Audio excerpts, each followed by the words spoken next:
Okay, good morning, everybody. Today is December 6th, 2023. Oh, my camera's, I'm gonna do a little talk about an update of some issues going on in evangelical circles. And I did really not want to talk about it. Uh, and I'll explain why we'll discuss it some. And hopefully I'm gonna teach, because I do not ever want to just do an update without teaching. But the other day, Um, well, let me just start with this. The last few months, I do a lot of uh, watching documentaries on Christian movements, so forth, familiar with many of them. And, over the years, just it was a part of my study. So I very rarely engage or give a comment on all of these social media sites I am on because there are too many. So I don't read comments. I don't give comments. But every now and then, if I feel the Lord is kind of leading me, make a comment. If it's going to be beneficial, I will try. And so about 3 months ago, and this is just an estimate, I was watching a video or watching a few of the older movements, some out of Kansas City and Mike Bickle, and just ministries I'm familiar with. Most of you, or some of you, should be familiar with, maybe some are not, but it's called the International House of Prayer. It's a church, a ministry, a movement out of Kansas City. And back over the years, I, interacted with some of what was taking place because some of the churches here were somewhat involved in kind of what we referred to at that time as the prophetic movement back in the 80s and 90s. I had a lot of books, different ones on all types of movements, and some of those people that were connected used to come up into Corpus Christi. So either way, I made a comment that was a good comment, but this is what I felt. As I watched some of those older videos of different people involved in that movement, the overall sense I had was this. I felt it was a good movement, and it's called the House of Prayer, Kansas City. And they have a 24/7 prayer ministry that's been going on for many, many years now. And I just felt like they were too focused on a particular vision, prophecies and visions that were given to their ministry throughout the years, that God was going to do something particularly like in a stadium, and there were going to be God moving in stadiums, which God certainly can do that. And there'd be an outpouring of the Spirit on Kansas City. And because of world events, I felt like Mike Bickle was maybe seeing we're at the verge of that happening. And so the comment I made to Mike Bickle was simply, and I don't check, and it wasn't a message, it was just a comment on Facebook or YouTube. I said, Mike, I'm familiar with the movement for many years, and I love you guys. I'm not enemies of Mike Bickle or any of the people that were associated, though a lot of bad stuff went on, good and bad. I said, ask the Lord this. Maybe in all the visions and dreams and prophecies and things that took place, ask the Lord, maybe it's not going to be fulfilled in stadiums. Maybe the fulfillment is the online outreach, the platforms that we all reach out on, which Kansas City Ministry does the same. I said, maybe the Lord is fulfilling it, this outreach vision, which is good to have, that God would work in the end times church.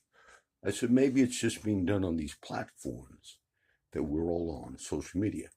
And I said, meditate on this, Mike, for 24 hours. And I just left the comment. Now, the reason I did it, the back thinking was what I explained. I just felt like because of the various John Wimber and things that took place, the sense was some evangelical Christian ministries, whether they be charismatic or whatever, it's easy to have a particular, God's going to do a certain thing in a certain city, in a certain way. And maybe these things will happen in certain ways, but there's sometimes the danger of not seeing the overall thing that God has already done for 2,000 years. So some of the wonderful prophecies in Scripture where Peter will quote Acts or Joel and says, in the book of Acts, Peter's talking about the outpouring of the Spirit, the day of Pentecost in the early church. And he says, this is that which was spoken of by the prophet Joel. Then in the last days I will pour out my Spirit upon all flesh. Your sons and your daughters will prophesy. Your old men will dream dreams. Your young men will see visions. And upon my handmaidens I will pour out my Spirit. So now Peter's preaching that in the book of Acts 2,000 years ago and saying that's the fulfillment. Okay. It began in the first century, this outpouring of the Spirit, the church being birthed. And so this has been taking place for 2,000 years. This does not discount that we as believers continue to believe that God is doing that. The Apostle John in his epistles, 1st, 2nd, 3rd John, but he will talk about, and other writers in the New Testament will talk about the first century as being the last days. The first century. Now, there'd be too much for me to cover how theologically all of that fits in and is indeed true, except to say the coming of Christ and the new covenant that we're in, that Christ instituted. This is the covenant of the flesh and the blood of Christ. This new covenant we're in is considered, this is a new age, a new time period, a new generation that we're all in throughout this whole history of it. Now, what that does is it lets us look at those promises of the outpouring in the last days, and it lets us continue to believe, but we're not so focused on the micro of what's going to happen. Will it happen in the 2000? Will it happen in 2010 or 2020 or 1970 or 1990? And there have been times where Christian churches have focused on a particular decade or a particular century. And truly, God has been doing these great things throughout the last 2,000 years, 2 millennia, if you will. And so that gives us a better perspective.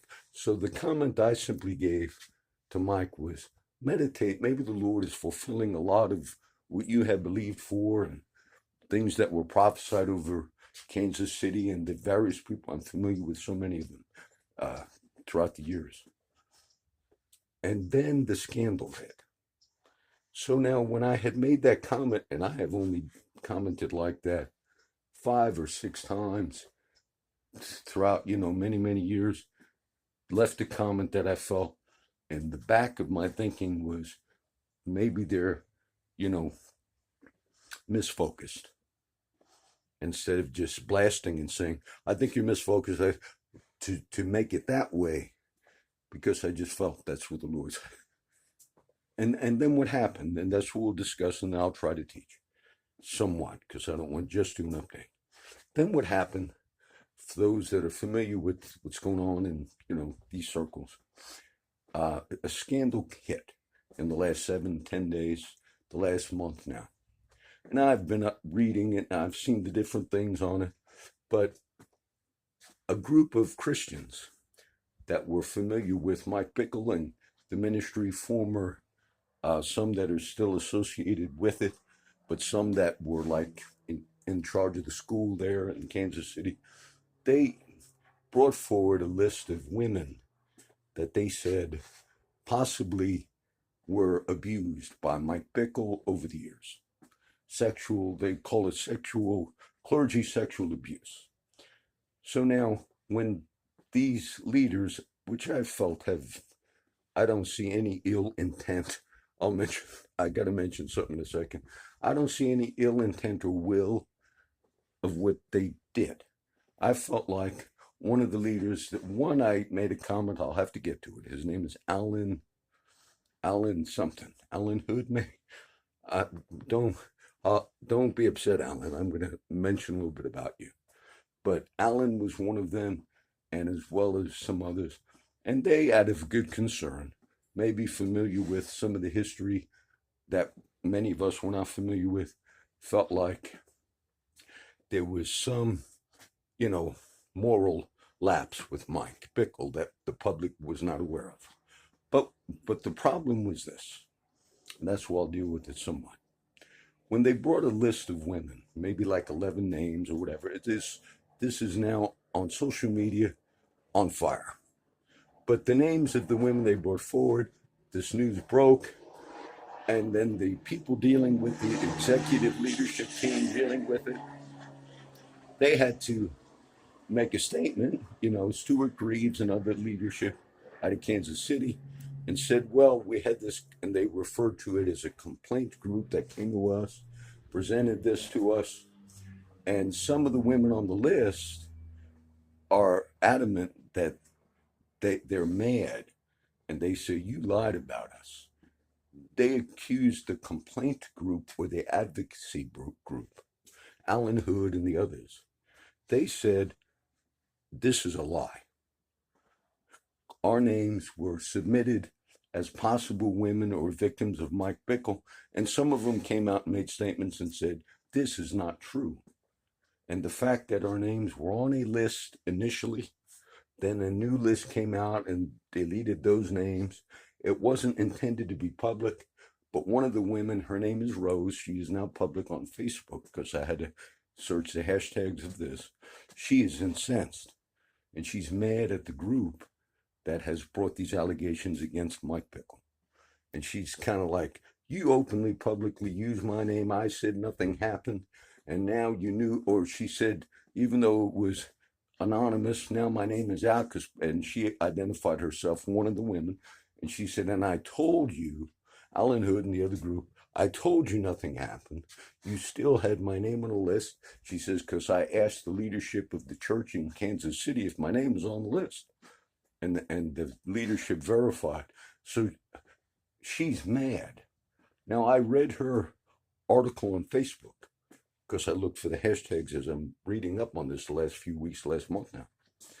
And I linked it to Alan Hood's Facebook page, one of the sincere men and I said, now, Alan, I said, this woman believes in your desire, I'm sure, to do what is just and right. She believes you have, quote, abused her. But by her name being on that list, and I'm sure Mr. Hood and others did it out of a good intent. I don't see evil intent in this. But I said, now this is like an aftermath. I said, and he removed the link in the comment. I put it back, and I was a little hard on Mr. Hood, Alan Hood, my brother, who I don't know. Because what I said was, and now that it's taken this route, I said, you need to be aware that you and others that were in leadership at that church for 20-something years, because the way the allegations have come is for 20-something years, there's a long-stated history of multiple people, and it came in a sense where Alan Hood and whoever else was in leadership seemed to indicate we knew about this for 20 years, and now we're tired of it. So I said, Alan, whether there's one brother out of Brazil, a leader, I'm sure he's a good man, a pastor of one of the churches. I said, but in the United States, Alan, to have knowledge of clergy sexual abuse for 20 years and to have not reported it, I said, you have a time limit to have reported it legally to the authorities. Meaning, if you knew about it for that long, you are also now liable, criminally or civilly. Now, I'm sure they didn't think of that, and this, I don't make that statement to discourage them, but he removed the link, and he removed the comment. Now, I went back because I had 10 minutes to talk about it. I said, now leave the link on, Alan. I said, if you remove this link again, it was the woman who feels like now she was abused. One of the so-called, quote, accusers who was not accuser. Her name is Rose something. I said, now she's a Christian woman, and she felt like the steps you have taken along with the group, good intended, have caused serious damage to her. Now, you can't overlook that collateral damage.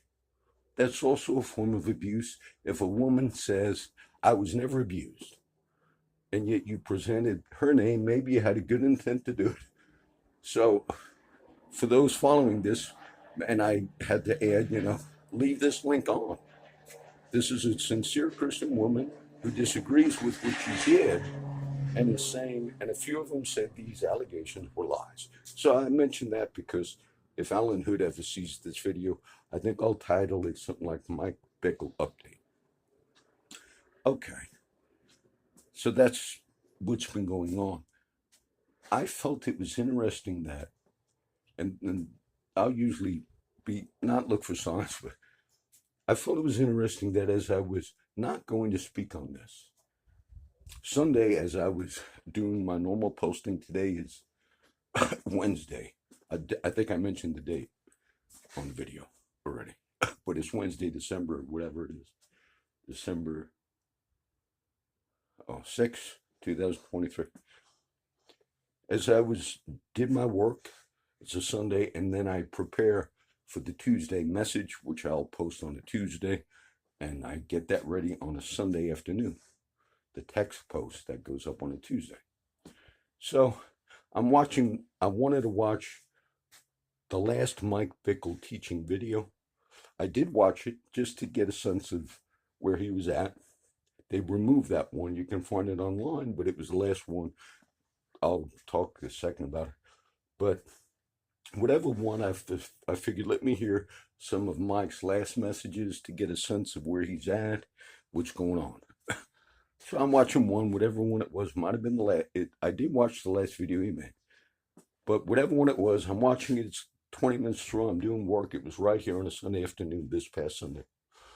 I said, oh, should I stop now and get the Tuesday message ready? So I just clicked pause. 20 minutes in, just at whatever second I clicked pause, there was no determined plan to pause it. So I went in real quick to my other room. So, well, let's get what's going to go up this Tuesday, which would have been yesterday. Okay, what is it? I got a little list. It's Acts 15. And let me catch the first verse at the top of that post, which was James, the leadership of the Church of Jerusalem, Acts 15, the first council of the church. I was worried I was going to do a lot of teaching if I got into this. But either way, he's quoting Amos chapter 9, where the prophet Amos talks about, in the last days, about the tabernacle of David. I'll return and build again the tabernacle of David, which is broken down, and restore its walls. Now James, the leadership of Jerusalem church, Peter, James, and John. James is sort of like the lead apostle leader at that Jerusalem church, Acts 15. He quotes that in context of simply agreeing with the context of Acts 15, which was God is going to accept these Gentiles into the church, into the kingdom, into the community. That's the context of the tabernacle of David. Now, I laughed because I didn't realize I'd talk about it, but from walking from the back room, okay, that's the verse. It's like in 10 seconds, I preached a whole sermon in my mind because I preached it before. And if I had to put it in a nutshell, familiar with the chapter, in a nutshell, I said, that verse in Acts 15, which is a quote from Amos 9, about the restoration of the tabernacle of David, which I'm familiar with, all the teaching in the last 20 years. In a nutshell, I said, that verse is not speaking about a particular form of Pentecostal, charismatic church service that will arise in the last days. If you want to apply it to something of that nature, that's fine. But in context, it's not saying, and many have applied that to a particular form of how apostles are going to relate to churches and a lot of things, not real bad stuff, but it's James in context when he talks about the restoration of the tabernacle of David, which I've spoken about many times over the years, is simply saying God had prophesied through Amos the prophet that the Gentiles were going to come into the kingdom. That's what it's about. If you read that verse in Acts 15, which is a quote of Amos 9. For whatever reason, not that I meant to rebuke anyone in my mind, but for 10 seconds from that room, 20 seconds, back to the video, I said, okay, well, that's the verse. Now, if you look, I gave you the date. I can't keep track of all that. I believe that was the text post that went up yesterday, which would have been on all my sites. Acts 15. So yesterday would have been what? December 5th, 2023. I believe it was Acts 15 I posted, but that's it. So I preached it in my head the context of it. I've done Acts 15 before. And then when I got back, and then this is what not upsets me, but makes me laugh, like, oh, I don't want to. As soon as I unpaused the video of Mike Bickle, he quotes it at that second. The Restoration Tabernacle, I said, oh, and now to me, these things do happen quite often like that. Not to say there's a special song, but except when it happens, I usually feel like, oh, I'm going to have to speak on this because of the way the events were taking place. So I think I wanted to cover that. What I would say is this at this period, I did a little teaching right now because I did cover a little bit of that, what the meaning of that Amos prophecy is. The meaning of it in Acts 15, I explained that to you. But it's a wonderful thing to see the tabernacle of David in Scripture. I covered it before, but the history is very interesting because it was at the time of King David where the Ark of the Covenant was taken away. Eventually, the Ark is brought back. It's restored. This great history of King David in the Old Testament. And then when David sets up the Ark in the city, it's under an open tent. It's not restored back into the tabernacle of Moses, which still existed in another region at that time, which represented the law. But David just kind of set it up in this open tent system. Now, there's not a lot of scriptures on it, but there are some. And so then you would have this ark, and sort of like King David, who was a king, but he was also a priest, that it says he put on a linen ephod, which is a wonderful picture of Christ in the new covenant. And so you see this open worship of God. And David, of course, wrote the Psalms, and the Psalms were written during that season. So it was a wonderful picture of the new covenant under the future, if you will, David, which is Christ himself. And that would be an open covenant. No veil of the temple, which is the tabernacle of Moses system. So you have wonderful pictures of the beauty of redemption in the tabernacle of David. Okay, now, the way this has been handled, one of the other interesting notes that was just an accident, but Mike Bickle and many others have referred to King David and the failure of King David, and yet God still used King David. Now, as I just was beginning to try to post a message in 2 or 3 comments, like I mentioned, I don't do often. The last link I had that I posted was like a new Instagram video link, because I'm redoing Instagram again because I reinstituted it for videos. And it was me posting whatever the last link was that I posted. It happened to be me teaching about King David with my homeless friend Furman right out here. And Mike Bickle brings King David up, as well as a lot of leaders. And it's often brought up in this context. I don't want to speculate on what happened. I believe that Mike probably had moral lapses with this one main accuser, and that it might have taken place, about 25 years ago. That seems to be like one accuser in this case seems to be, if you will, legitimate. The others, some came out and said, no, we're not accusing him, and nothing ever happened. So it's caused it to be a very back and forth situation. But it seems to me, because I did watch Mike Bickle's last message, and some of it I could get into it seems like maybe moral lapses took place 27 years ago, which is still bad.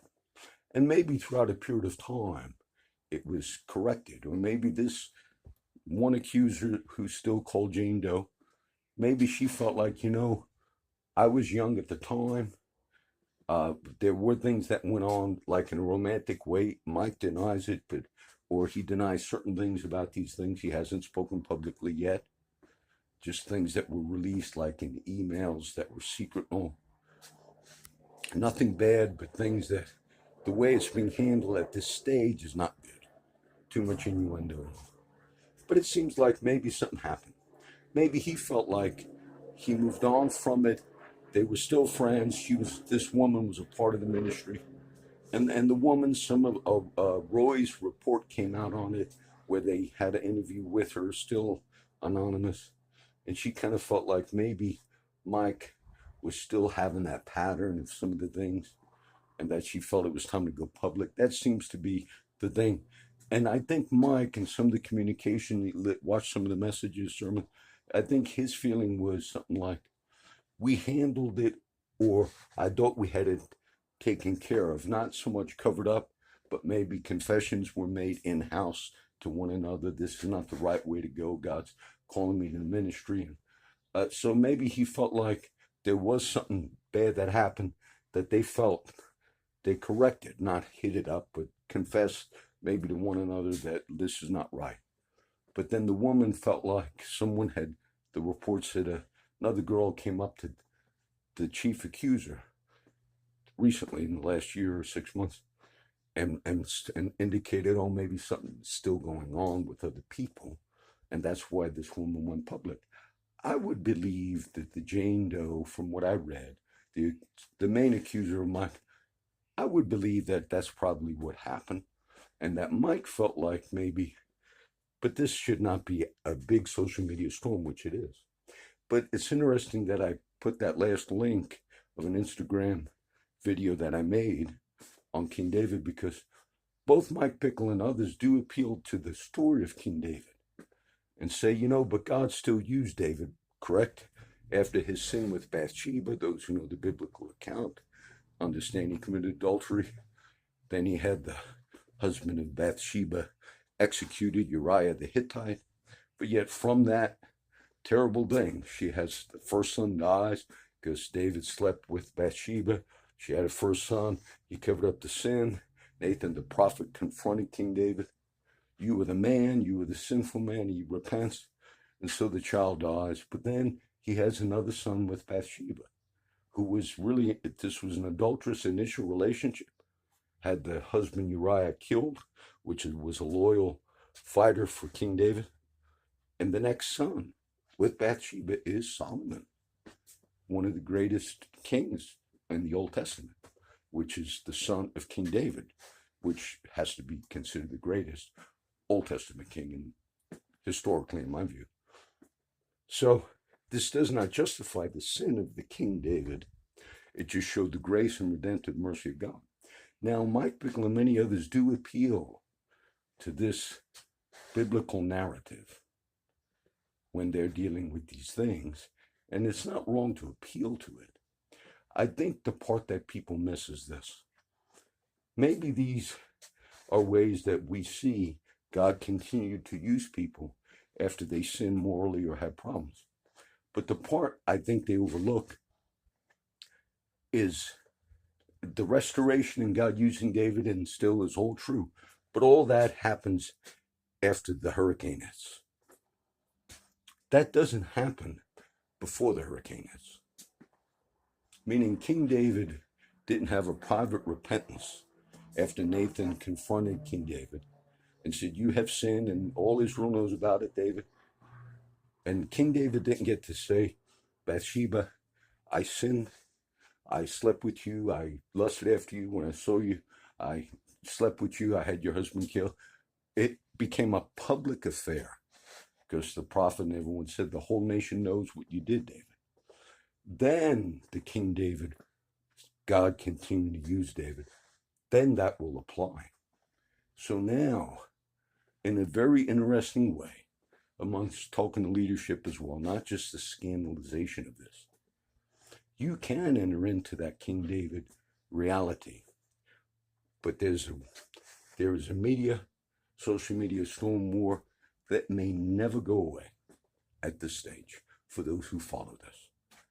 And so all your requirement or responsibility, whether it's Mike Bickle or anyone else, if God has forgiven you, which I'm sure he has, whatever has gone on, you say now, David went through a lot, and a lot of these leadership are very familiar, educated men, good men. Then the King David application applies. After everything hits the fan, if you will. Then you can experience that King David, who was on the run at part of his life, had certain people that came after him, people who continue to be his enemy, continue to curse him, and David would years later say, let them curse, let them curse. All of that does apply at this point. And for those who followed it, that might be the benefit for me to share that. And so, I might just title this Mike Bickle Update. I will share this, 30 minutes. Now, because it's on, there have been many different today. I gave you the date a few times. Today, uh, there have been many little experiences. I shared with you why I felt I should talk on this. We don't follow these signs, but God gives us direction. And that's let's see. These are little notes I wrote. I was with my daughter, this is maybe months ago now, and I'm talking to her about the book of Ruth.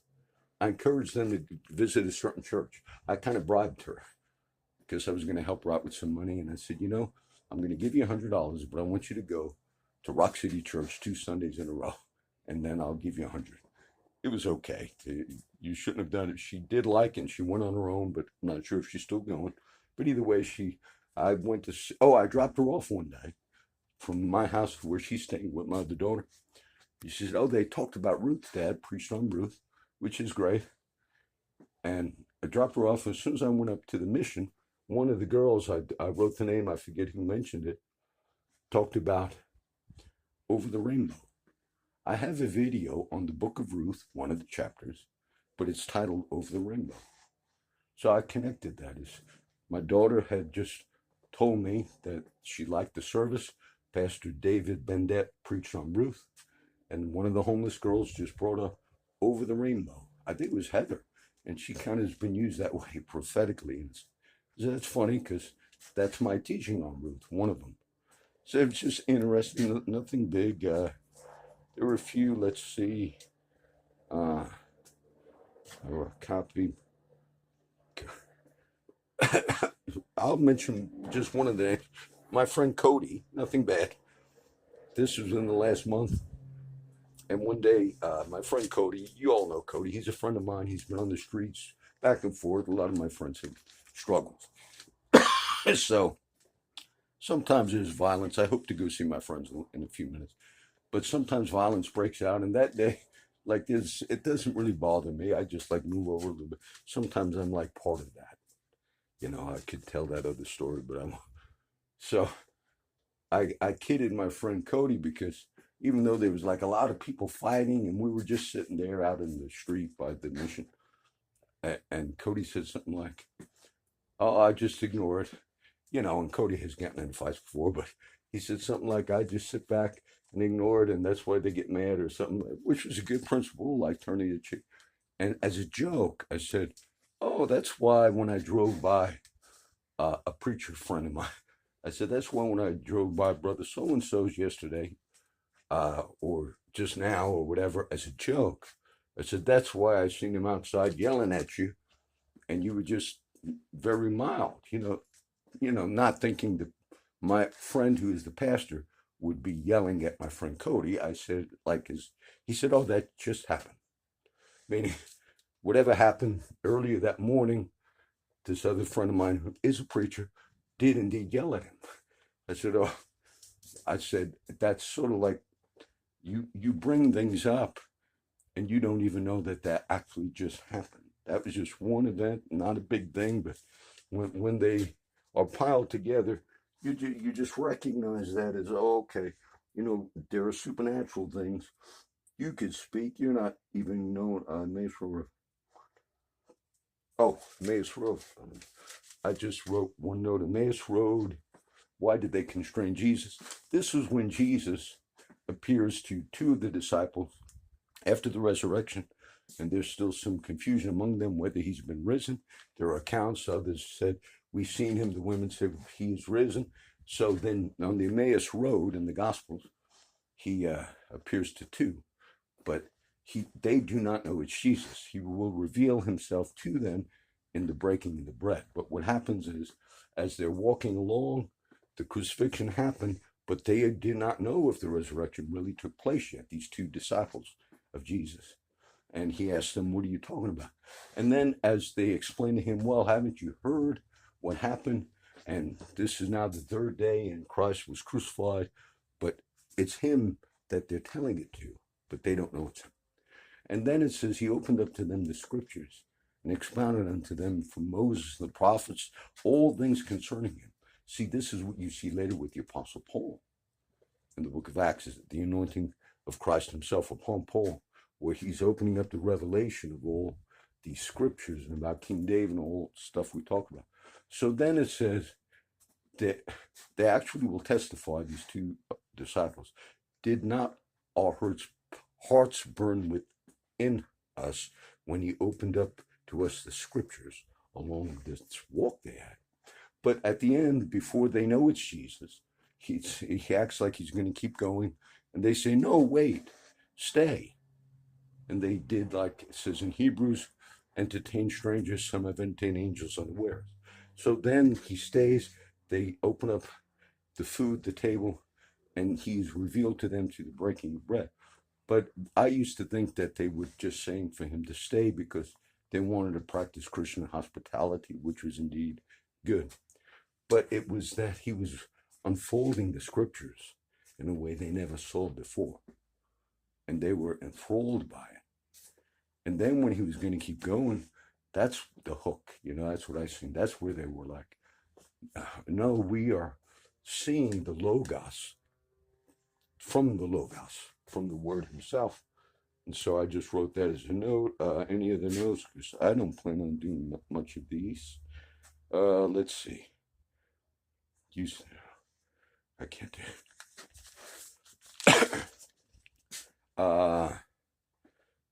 We're going to close it. What I'm going to say at the end of this, I do want to make sure I hit everything. Nothing to see here. Us, dream, prayer, Bickle video, Tabernacle of Day. I'm looking at notes. Name is Nye. Alan Hood. God bless you, Alan. I didn't want to be tough on you if you get to see this video. I think y'all are doing the right thing. I just felt like the reason I did make that comment on the Alan Hood thing was simply to say, when you're engaged in something this big, and it's now got like a global, not scandal, but yes, some of it, it's not a minor thing. And so some might even say the leaders that brought this thing forth at this time were meaning to do well, and I believe they were and are. And maybe immediately when they realized, when I made the comment, you might be facing some type of a liability if you knew about it for 20-something years and never brought it to the law enforcement. There's a liability. Now, maybe Brother Allen was taken aback not thinking that.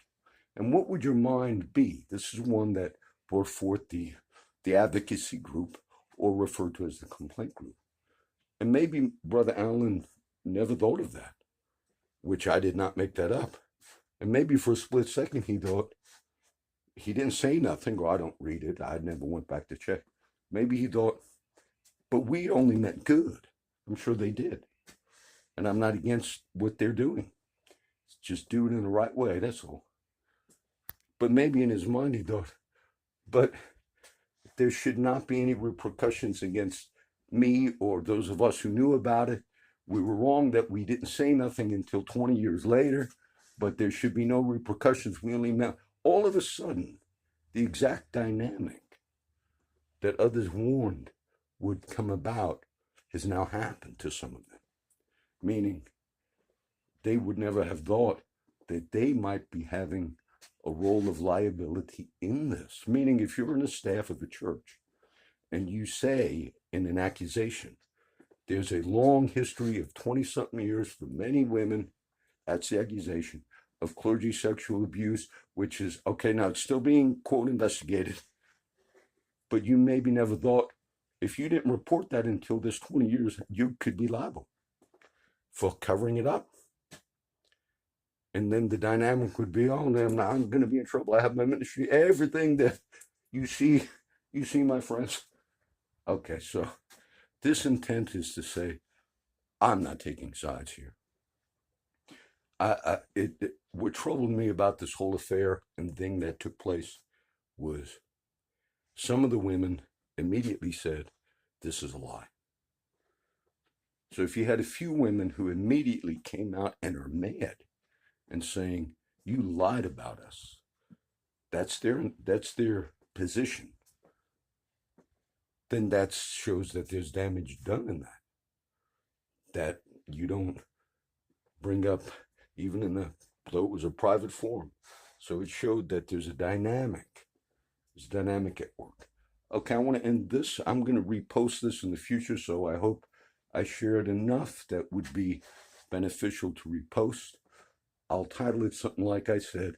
What my prayer is, my feeling and sense is this.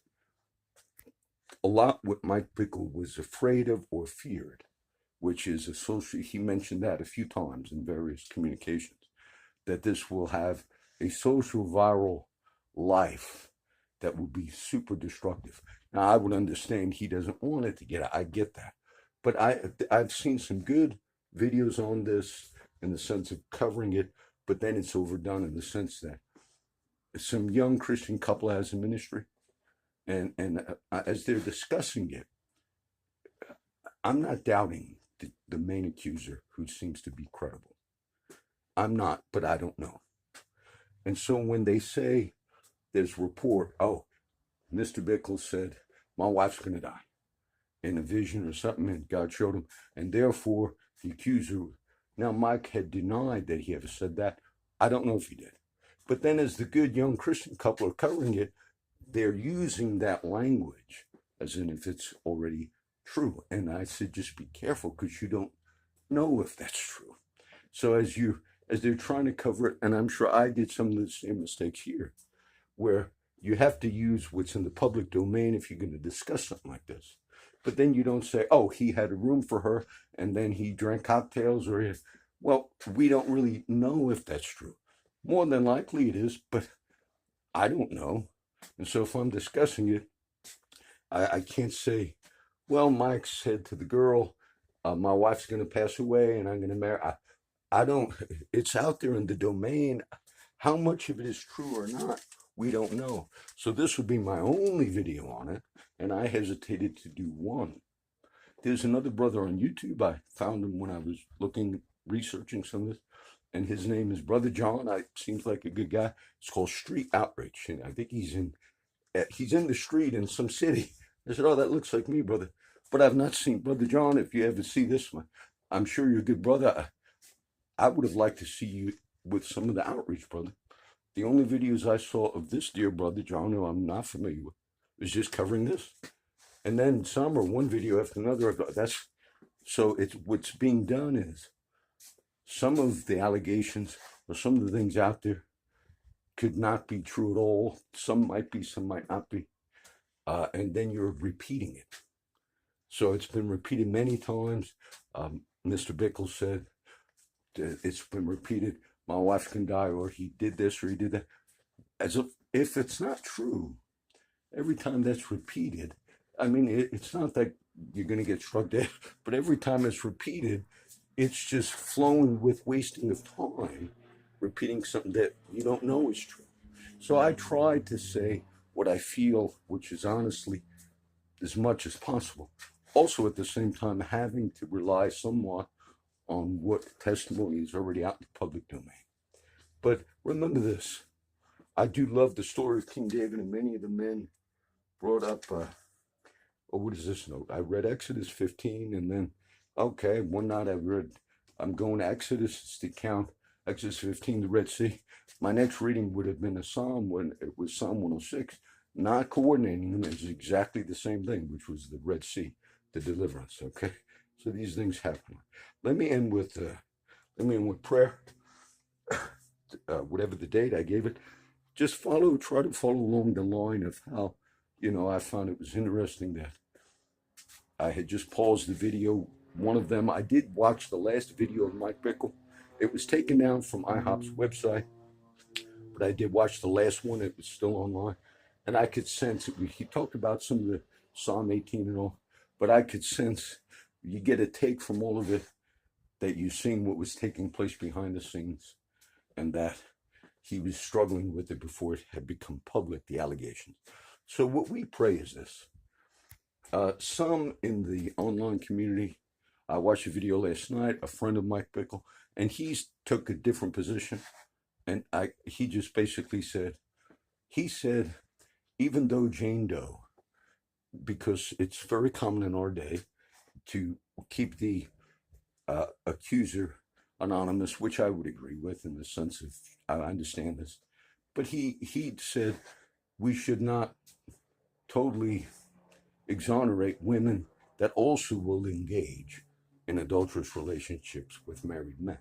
Now, I'm sure people are going to be mad that he said, I know some will be mad. He was a friend of Mike Bickle, I forget his name, but he basically was saying there's also a role to play.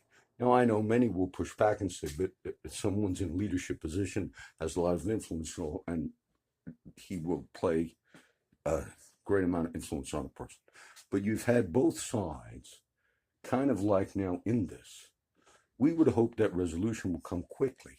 But for those that want to follow the narrative of King David, which is a great narrative, you will remember that even after the problems and the wars and the things that happened with King David, God still would refer to him as a man after my own heart. And so it does not justify sin, adultery, or any of that. It just simply says God does indeed use people, but it's not those things. It's not if they're behind the scenes. It's when the storm hits, then the King David narrative plays out.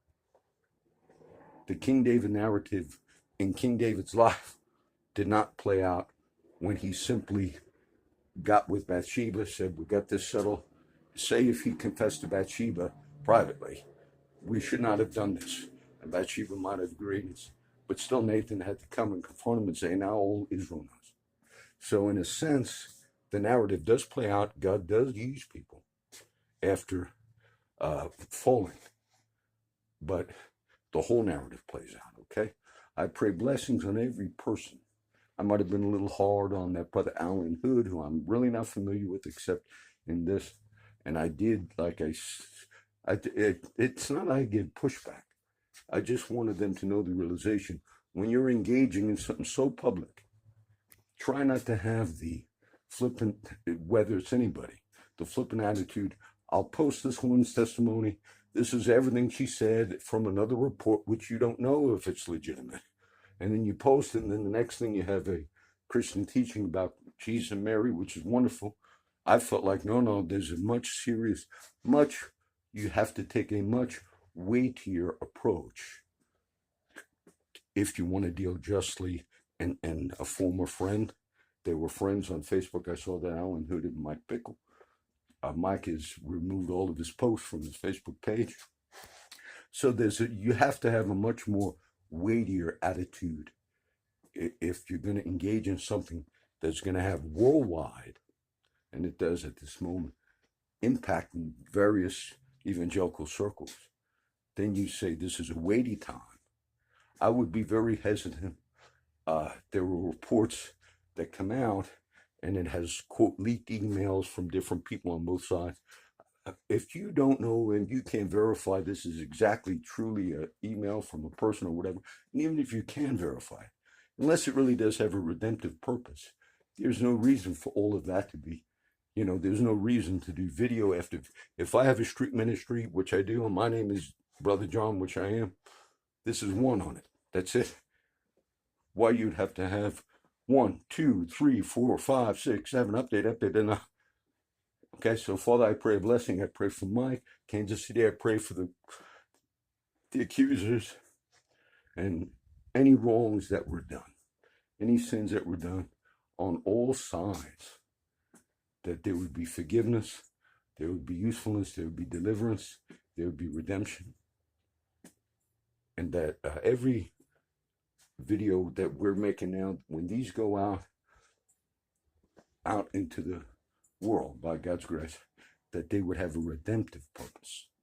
That's my prayer. I ask this in Jesus' name.